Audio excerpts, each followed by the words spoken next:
Good morning, good afternoon, good evening, wherever you are. Welcome to the TEC or the Education Concierge Podcast.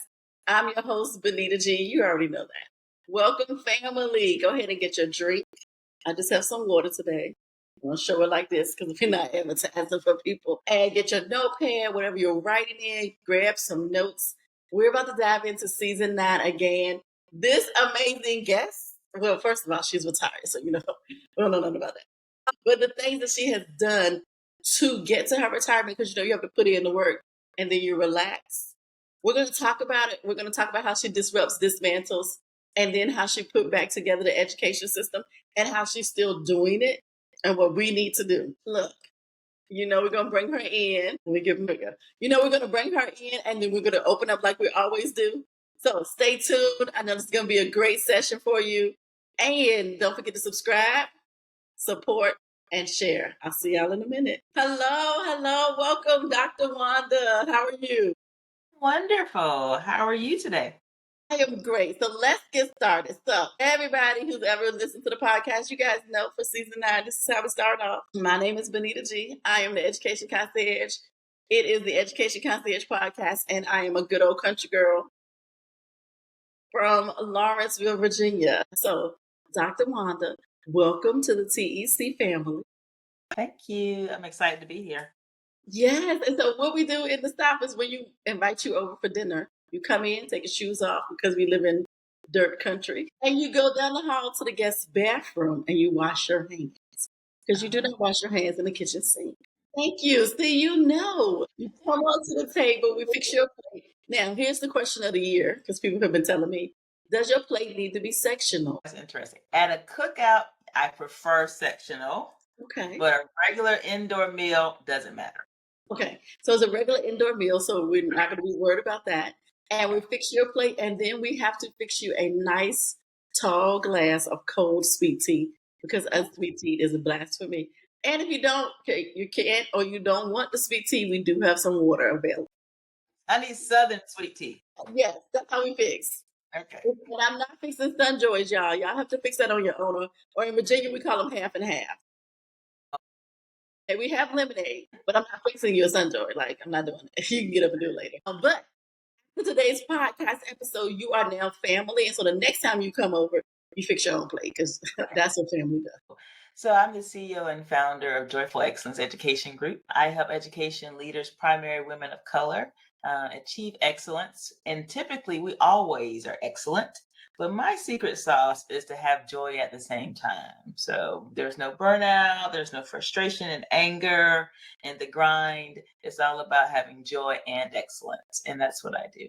And my why is because I retired from public ed in 2020 after 30 years, and I wanted to provide Black women with the cheat codes on how to have joy and excellence to bypass all the stressors that I had as an education leader in all the different places. And I want them to achieve excellence and also have joy. So I think it's my mission to show them how to do both. Oh my gosh, thank you. Let me tell you, I was in there for 26 years before I walked away. And I had to find it. I had to find it with therapy and just some good old common sense. And so and congratulations on retirement. Thank you for your service. I do say that. We appreciate it. And you walked into this new space. Was there something that triggered this and you were like, as I'm preparing for retirement, this is what I'm going to go into. As I'm reflecting after I retire, you know what? This is what I missed. This is what I needed. And how do I give that back to the community on this side? Oh, great question. I retired initially to work for the Racial Equity Institute. Dina Hayes Green is the CEO and founder. She asked me to join her team post-retirement, and I love working there, but I felt the pull that God wanted me to do something else. So I was at brunch with a friend of mine, Dr. Shauna Harris, and she said, Wanda, I think you should do this for everyone. And I said, do brunch? What are you talking about? She said, no, coach Black women leaders. And she said, I don't know if you think about it, but that's what we do when we come to brunch, that I just ask you questions and you help guide my career. And you've always done it, something like that. And that just really clicked in my heart. And so I started praying about it. And God said, yes, that's what I want you to do full time. So as full time as I want to be as a retired person. So this is the question I always ask, because I'm over here in this world of entrepreneurship, edupreneurship, and many people who listen in there in this world. How do we navigate this? Like, how are you finding jobs? Is it word of mouth? Are you posting on LinkedIn? Are you showing your videos on TikTok? Like, what is how? And it doesn't have you don't have to give us the long version. Just give us like these are the three things I did to, and then is it consistent? Because in retirement, it looks a little different than those of us who are retired ourselves, maybe, and like we still need the money to come in a certain way. And then the retirement, maybe I know this is coming in, but I also have to supplement. Yeah. Oh, that's a great question because I retired. I spent 20 years in the state of North Carolina and I spent 10 years in other districts around the country. So it was 30 years cumulative. So the retirement in North Carolina is probably this big. My retirement is small anyway, and mine is about this. I think the supplement because I can't really live off that. I can do all things through Christ, but I don't think I can live off that. But I don't think I have to. So I've done all of the above. I initially started with doing a lot of listening to podcasts like yours and other podcasts just to learn the art of business because it's so different than having an undergrad degree in math education and a master's and a doctorate in educational leadership. I learned none of this. Like tomorrow's the meeting with the accountant. I learned none of this. And so it started with all the information I could learn from YouTube and podcasts and books. And then I joined education. I joined an education community. I joined Rachel Rogers' membership community and spent years there. And then I joined Dr. EJT's community and spent about 18 months there. And so I really wanted to learn as much as I can from experts in the field, preferably Black women who are education leaders because they've just gone through the things that I've gone through. That I can, and they don't have the education leaders like EJT because Rachel isn't an education leader. She's a business leader, but the Black women in the space have gone through things that I would have to go through as a business leader. So I started there, and both of them talk about your first client being someone you know. And so I initially reached out to everyone that I knew. I created a list of about 100 people that some could hire me and some could just refer me or just know. And I just share with them that I have a business. And that's how it started. And some of them hired me. Thank you. Like I think you have given us the most simplest like plan. Like look, podcast, and Rachel Rogers. Anyone is affiliated with her. I don't know why she has been the past 2 weeks in like the education sphere. Really? You were the second. We had I did tips and tools on micro school leaders all last week because it was micro schools week. So every night I was on live on Instagram. Several Black female micro school leaders were like, yeah, Rachel Rogers. And I was like, everybody should be wealthy. Or they were like, I was like, something like that. Should I be millionaires? Yeah. And I was like, Rachel, okay. And I was like, I've been following her. I've been following her, but I haven't done a deep dive. So now you and I, that's why I was like, let me get my ink, pen, and paper, Rach. And I do know about EJT. I follow her.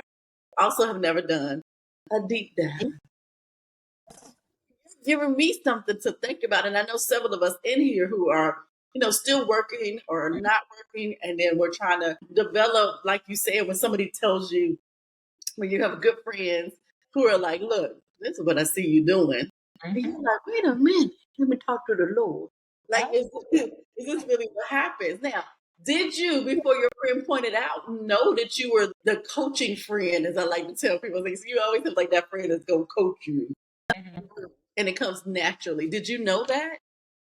I think so. Because I always, out of all the jobs, being a high school teacher, high school principal, the third favorite or the top three would be when I supervised principals. So I enjoy coaching them. That was I could do that probably until I retire. I enjoyed just being their guide, being able to, as I say, block and tackle for principals, get all the stuff out of the way so they can be great. And so I think I always knew that. And so my friends are trying to narrow it down. They were like, you're an okay coach. And then my best friend, she's like, you are a maverick. And I was like, maverick, girl, I don't know nobody feel like Googling words. So then we can't remember that word from AP English class. And so she was like, but then she said, literally. She said, if it's something, she said, you're logistical. And if it's something wrong, she's like, you can look at it and be like, so why don't you move this over there? And so the flow can come better. So she's like, so you come in and say, this is wrong, this is wrong, this is wrong.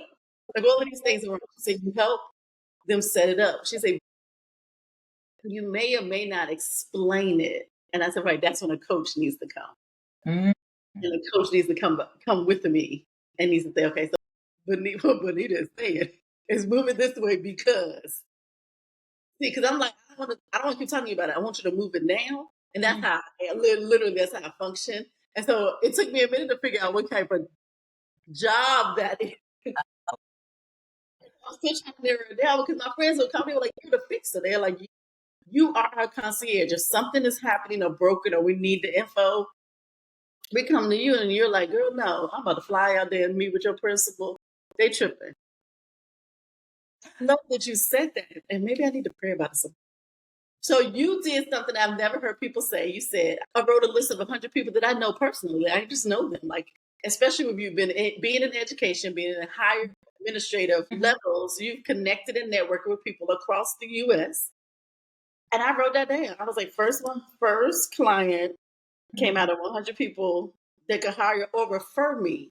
Yes. Mm-hmm. Someone else. I'm going to do that this week. Mm-hmm. You have to think outside of who can. Initially, of course, you're thinking people that can hire you. So they were probably at the beginning of the list. And then other people that were just in your network who can just refer you or just they know it. So if someone mentions, they're like, oh, do you know Benita? Let me connect y'all. Let me do a group text. So let me do a group email. Just keep the first 50 might be easy, but keep digging to get to the others. Like, I told y'all to get y'all notebook. I told you. Go back and replay this and then take snippet on YouTube and then send it to your other friends so they will know what we need to do. All right, so you're here, you're working. What would you say is how you are building new paths or new models and being a co-founder and CEO, the CEO and founder of Joyful Excellence Education? I think the new path is I start with all clients and people who ask me to coach, whether groups of principals or assistant principals, we start with how you manage your time. And I don't start with shove more stuff in. We talk about how do you manage your time for your ideal day, week, and month, and we place the things inside. And so I think I disrupted by not saying you must observe classrooms more to the principals or central office, you must be in schools more. We start by designing the ideal day, including personal and professional, how you start your day and how you end your day, because those sometimes in education or in business in general, those are the only controls you have is how it starts and ends. And so we talk and we start there with your time. I believe for most people, they're like, what? Why are we doing this? I said, because we're going to add some things to it. I said, just trust the process. It's easier to see where joy can be a part of your daily routine when you structure your day with yourself in mind as your ideal day. So I start there. I wish I had sent you my plan. And so people always be like, but you are so funny. Because they're like, when you get somebody on there, you be like, look, what about me? I'm like, it's my podcast.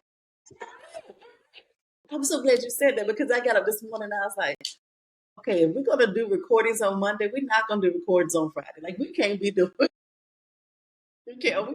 Like, I remember one weekend I did 2 recordings, Friday, Saturday, Sunday. That's 6 recordings. Did you want to do that? Clearly I did because I set my calendar up. So it's I don't have anybody to blame. I set it up. People scheduled it. I didn't say no. So clearly my answer is probably yes. That's what I wanted. I didn't think it through probably. And so here you go. I'm a brand new, I'm not going to say principal because I don't work for public schools anymore, but I'm a brand new micro school owner. Okay. Charter school, and I call you in, and it's weird. Matter of fact, I need to talk to Mike Brown. Hey, Mike, I know you're listening. Hire Dr. Wanda. But with us and micro school founders, we don't gatekeep. So if I say, hey, Dr. Wanda said we can do a session with her, we need 5 people for this price per person. I need y'all to come on with me. They're normally coming in. Awesome. Yes, so you have a group of us. We're new to being leaders in schools. We are educators. Most of us are educators, are teachers who came out of that system into this new education of innovation. But girl, I ain't worked out. I know it's a mess, and we all do. what will be something as soon as we come in and you're like, look, get your planners out, get your Apple, I don't know what y'all call Apple Calendar. I don't know. I'm a Google girl. Get your Google. I also have a paper and pencil planner because that's just how my brain works. I need both. And you're like, look, Benita, all of you. What would be the first 2 tips or tools you would say, this is what you have to do, and this is where we're going to start? And without giving away your section, because we're going to sign up. Okay. I won't give away the secret sauce that you can pick. I'll tell you some of the components. Yeah. But with your calendar, I would ask you to start with things you must do that you think you must do as a leader. So you know how traditional schools, I'll say start with what you must do. So you must do probably bus duty or car ride a line as an administrator. So then you must do, maybe there's some team meetings you must do. You must do some PLCs, something you do at the end of the day. Just everything you think you must do. So we start with the must-dos, and then we talk about them. And then my question is, do you have to do all of them? And so then we start to go from there. That because then I'm like, no, my dad can do it. I don't have to be out there every day. Maybe I want to be out there Monday as they're coming back, but I don't have to be out there the rest of the week. And sometimes people say, yes, I must do them all. Okay, good. Now let's move on. Because I think sometimes we don't think that we have the option to do something. Like I told you, do you want to do that? Did you want to do that? Or did you just feel obligated to do it? Because sometimes I'm retired and I am so ingrained, I was so ingrained in the hustle that I had to take a step back. But some of the things we put on ourselves or society's put on it and we just accepted it. So I start with those kinds of questions. Do y'all hear the shackles on my feet, off my feet? Like, did y'all? I don't know if y'all felt that. I felt it off. Like, you're right. I do that. My answer is no, and that's a complete. Mm-hmm. I love it. That is important. New paths and new ways of building this to say, hey, come in the room. Let's have a discussion about what you need to do, what you want to do. Do you have to do it? And then let's put in personal and professional starting in. And I love how you said it, that sometimes that's the only things we control. And you're right, especially in education. We all any of us who've been in any, I don't care if you've just been a substitute. If you've been in the building 7 and 4, any of those hours, and you've been ingrained in the day-to-day activity, you know that you have an agenda, you have a schedule that looks so cute. Mm-hmm. And then real human children are in the building. Yes. And adults, because we do. And in the spring, it's both of them all the time. Oh, man. I love that. Okay, so we're going to keep going. So share with us a highlight that you're working on or you have worked on that's been very impactful. You spoke a little bit about it now where you're like, when I retired, we have been ingrained or people that put stuff on us and you took a step back and was like, wait a minute. What has been something that's in your training now with Joyful that you've experienced that has been impactful and you're like, you know what, this is where I'm supposed to be? Oh, wow. So recently, let's see, I started out in 2020, I retired. And then 2021, I left the Racial Equity Institute and started my own company after the death of one of my best friends. And about a year later, 2022 or 2023, sometime around then, God said, I want you to combine your leadership strategy with mental wellness. And I thought, that sounds good. I don't know anything about mental wellness. Am I mental? I don't know. But it just stayed in my brain. He said, I want you to combine that in the work you do for leaders. And so then I went to a conference. I actually went to EJT's conference and I sat down in my seat and the person next to me, her is Dr. Siobhan Flowers, and we're just introducing ourselves. She said, I'm a mental health therapist. I thought, yep, look at God. And she said, what's wrong? And I told her about it. She said, oh, and so from then on, we've been best of buddies and we've done some work together. I'll meet with her later today about a project. And so what I have found to be the most helpful is for us as Black women to acknowledge the need for both being mentally well as having the leadership strategy. And so she and I'll do workshops. I'll talk about calendar blocking, designing your ideal week and your ideal day. And she talks about boundaries. So you'll say, I don't want to do it. Why don't you taught me this? I say it out loud in your mind. And then she'll talk about boundaries. You're like, I do have the right to say, do I have to do that? This is a boundary for me. I'm not doing that. And so we've just created sessions that really complement each other around leadership and mental wellness. So I think that's probably been part of the secret sauce. Gear them right now towards special groupings. Today we'll talk about, I'm going to start in probably June or July after we meet today, an actual membership community, and they'll be a part of the membership community that we'll do our tag team. So we'll talk about it today. And I do group coaching, and it's a part of that too. So as God, I'm supposed to put it in all of it. So I put it in every offer that I have, except for the one-on-one coaching. She can't do one-on-one because she's based in Texas, but she can do group mental wellness. And so every time I have a group and she can do a community, and she's a part. So God said so. I'm doing it. Obedience is better than sacrifice. Yes, absolutely. There it is. Oh, I'm glad I even asked that question because that wasn't really one of the questions on the back. I'm glad you did too. I love that. Okay. So now that you're doing this, let's talk about obstacles. Has there been an obstacle that you were like, look, y'all, it was here. Either I'm overcoming it or I overcame it, but it showed me this. I would say probably two, but I'll pick one that was last year. I was just talking to another colleague. Last year, I decided to invest a lot of money into membership communities to really learn my business.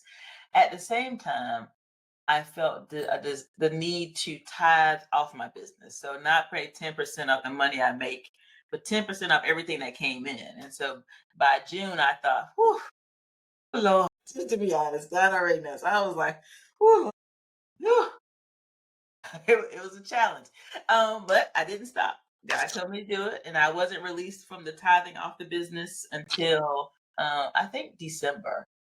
For some, I felt like God said that, I can go back to just tithing off my income. But it was a time that showed me that I really wasn't I wasn't believing God. I was believing a whole lot in my own ability, which is very stressful. And so it helped me with that. I think it really did. Black people, we start looking, we like, who is my business? Like when you started, I was like, Jesus. This was the conversation we had on the airplane. Like, really? In my head, like, Jesus, everybody was asleep. I was trying to watch the Hunger Games. And he's like, look, do not trust it, man. What? Look. And those of you who don't like hearing about the Lord, I'm sorry. it is a button and it says end. And you can do that. Because y'all know how I feel about social media podcasts. We control what we want to listen to. And it's called scroll. You just keep scrolling. But for the rest of us who needed these words spoken into our spirit and into the atmosphere to challenge us. And it doesn't mean what the Lord told Dr. Wanda is what he said to me, but it's along the line. Trusting him and walking in the power that he has within you and not thinking that you're doing it by yourself, girl. You're not. Okay. Write that down. It was a really, really interesting time. And then part of me is like, Lord, what money? Because not the Wanda money or Benita money the same. But we're like, what money we paying? My daddy tells me, Benita, you ready to get out of people's pockets. I said, you right about that. Let me get out of people's pockets. Whatever the Lord says to you. Oh my goodness. Okay, so now we're gonna move from obstacles and how you overcame them and how you were listening to what do you see on the horizon as the future in education? How do we go some places? And how do we prepare for it? I do see it shifting to very customized places, like you said, micro schools. I see public school folks making demands on all the bounds or the box that you put public schools in if you can't create your own micro school. I see school superintendents and school leaders creating spaces that are customized for the children we serve now and the circumstances we're in now. Because it's broke my heart that after COVID, most school systems went right back to pre-COVID stuff. Yes, chance to just do it differently, and even to do it gradually differently, because you were easing kids back in. But most of us went back to the same old stuff, and people were different, and students were very different. The adults have been very different. So I see leaders really having one who decided to stay in it, really creating customized spaces for the adults they serve, the adults they hire, and the children they serve, because we can't do cookie cutter anymore. I think some people will try, but you haven't seen, I think there's going to be more innovation coming out because people will realize the same old hasn't worked, didn't work before. It's not going to work post-COVID. And definitely with all the constraints that are coming from on high, I see people creating their own environments to educate children and seeing them create it and creating the environments that are very customized for the children they serve, like micro schools. So these are the students I serve. This is how we do business here for our students and families, which is exciting. That's the positive. That's the positive. Yeah, and we can keep it on the positive side. Like I love that, and I love that you even interjected because I think sometimes people are not understanding that our public and our charter schools, you too, can change and shift and do more individualization. These are people all the time. Everybody needs a ILP, individualized learning plan. Everyone. We all need that. Like it just is essential. And understanding, like we always talk about how micro schools, homeschool hybrids.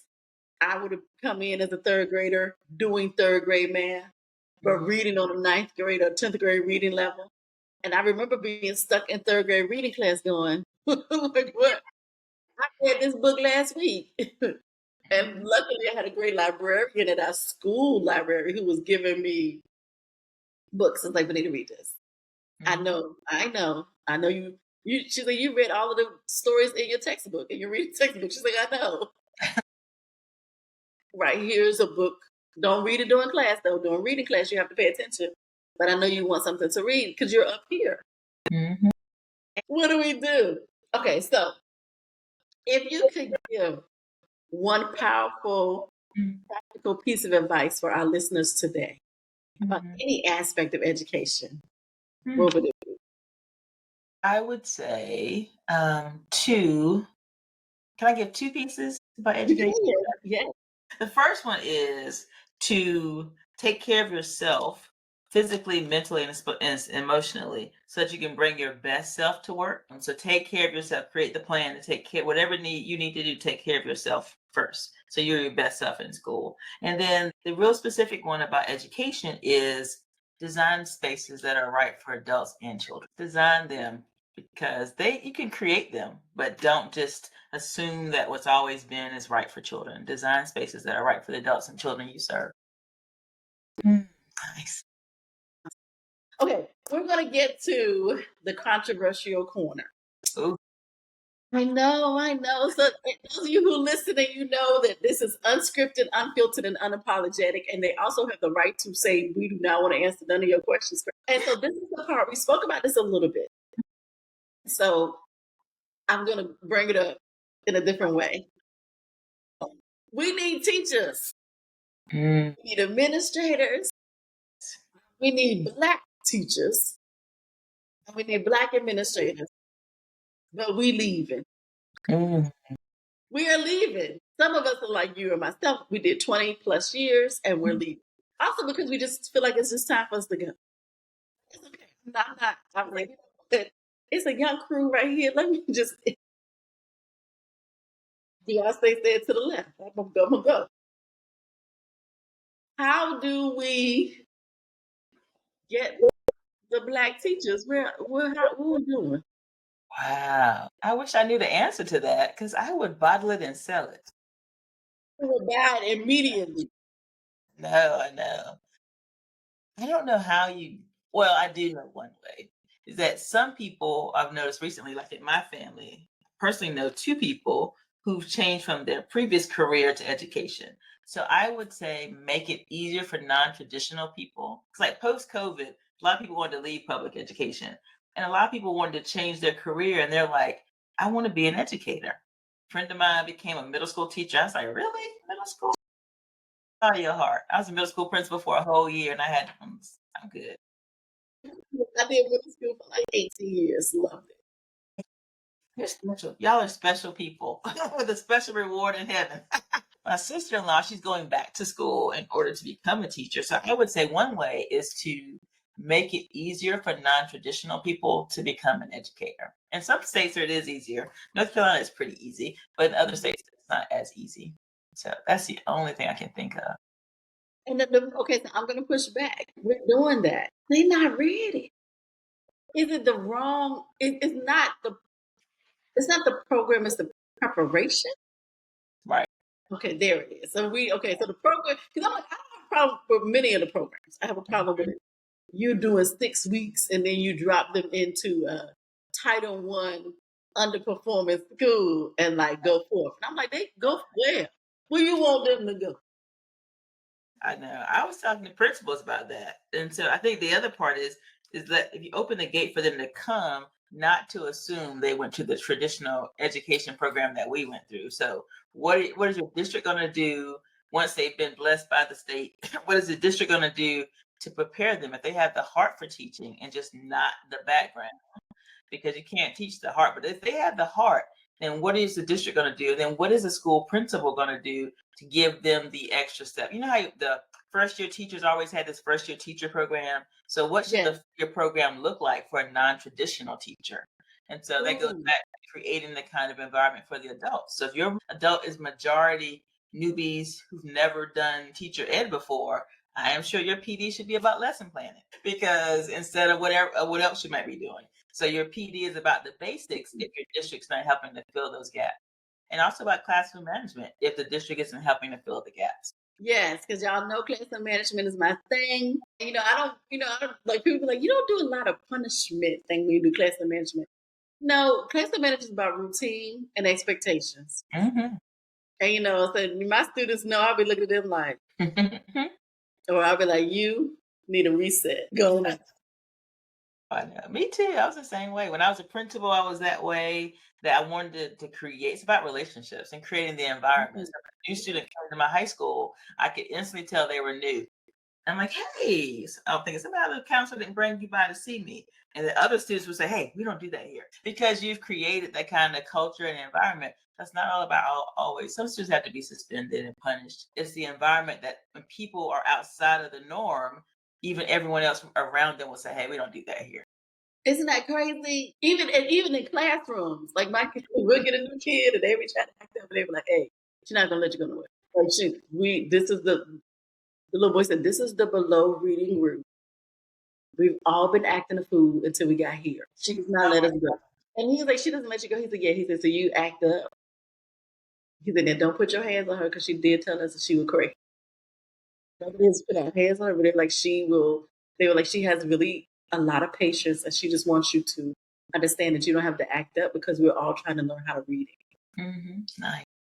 And like he brought it like the second week, because the first week, you middle school, you read on third grade reading level. You've done all you can to get out of class, and it's worked until you rolled up in this 8th grade class, and you're like, hey, all right, educated, you're right. Education. We're gonna get started, and some of these about education, some of them about you. Okay. First one: traditional classroom or hybrid learning hub. Hybrid learning hub. Standardized test or portfolio. Portfolios.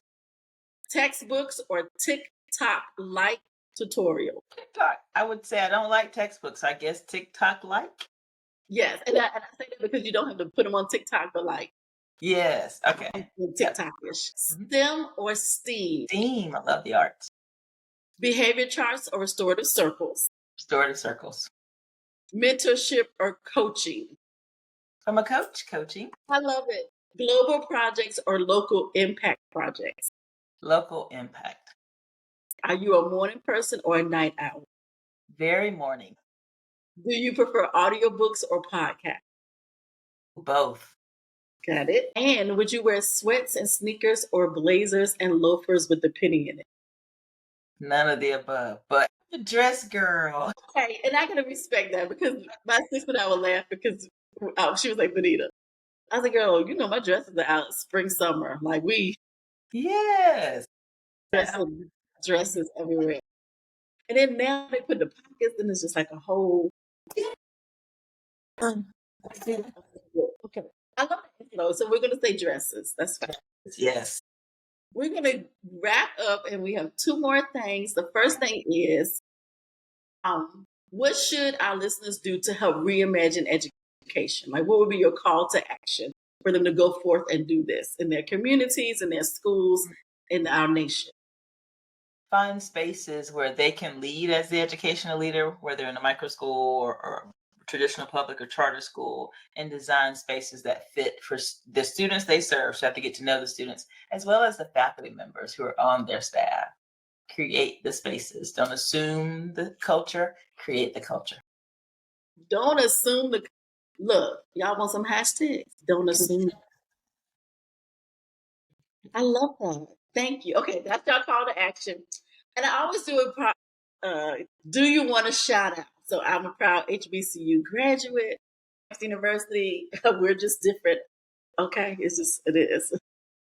Rock the blue and white. But and I'm a proud member of Africa Bible Sorority Incorporated. I don't know if it's my over there. But if you went to an HBCU or a D9, or if you did not and you want to shout out your university as an alum, please do so now. So I am a graduate of North Carolina A&T State University. Pride. Those of you that know, I'm just saying it in a calm voice. That's not how we normally yell it. But You do not. Aggie born, Aggie bred, and when I die, Aggie dead. I love that. I don't think I've ever heard anybody say that.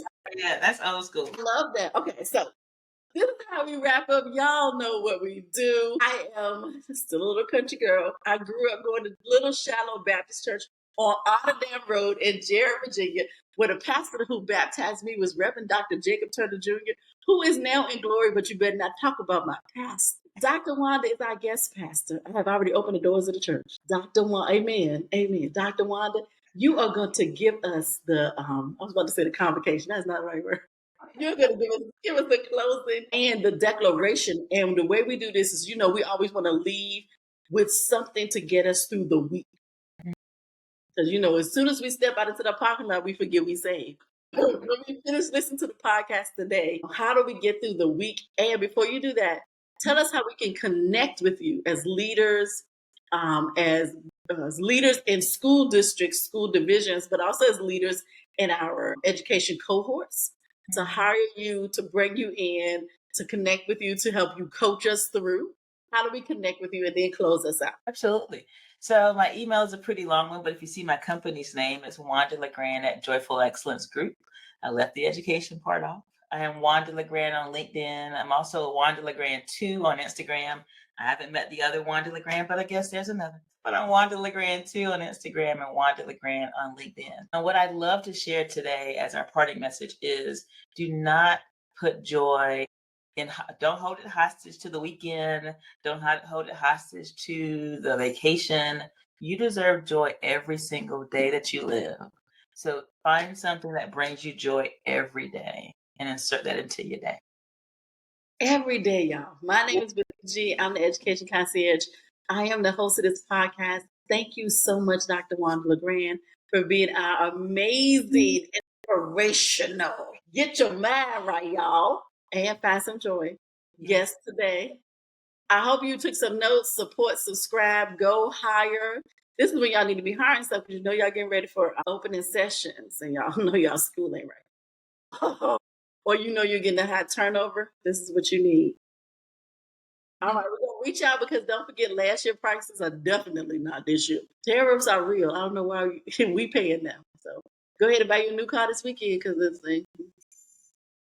I'm just saying, and get them. Go ahead and start buying the school supplies. Maybe that's what I'm going to do. I'm just going to buy a whole bunch of school supplies and sell them out of my car. Yes. Make some extra money. I will see you later. Thank you so much for coming on. Bye, y'all.